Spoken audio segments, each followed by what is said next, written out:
Where do you see this going? Are there going to be more elements of health added, more features added? What's the future for telemedicine? That's a big question. Yeah. What's your business strategy?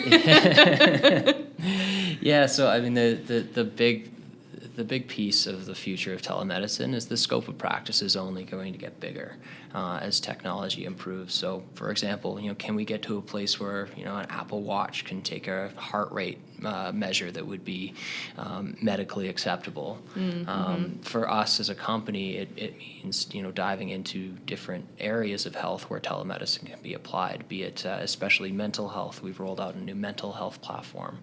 Where can we see improvements in technology? I mean, we mentioned our triage process. The results of that already we've taken.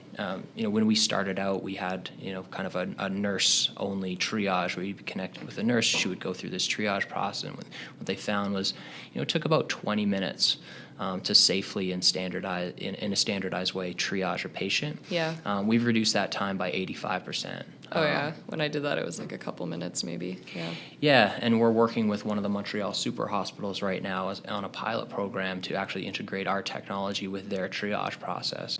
It's not just how do we take an emergency room and have it exist virtually. Yeah. It's really about how can we leverage technology and digital health to improve the processes.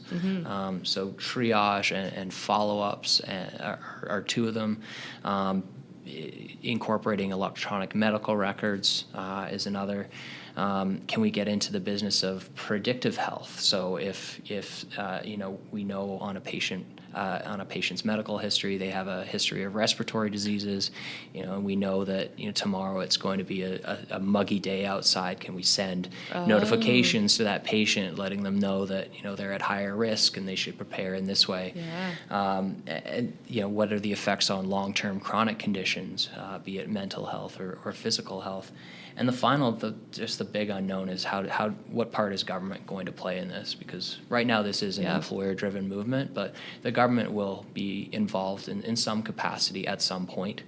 Right now, I mean, one of the most impactful changes they could make today would be through licensing. So the CMA just released a survey that said that 91% of physicians would support the implementation of national licensure.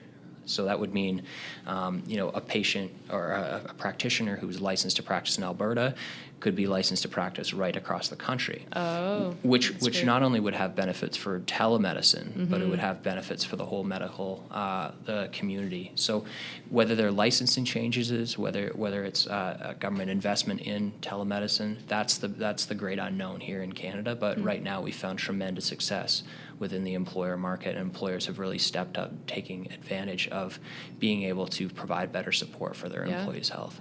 So ultimately, just improving Canadian health.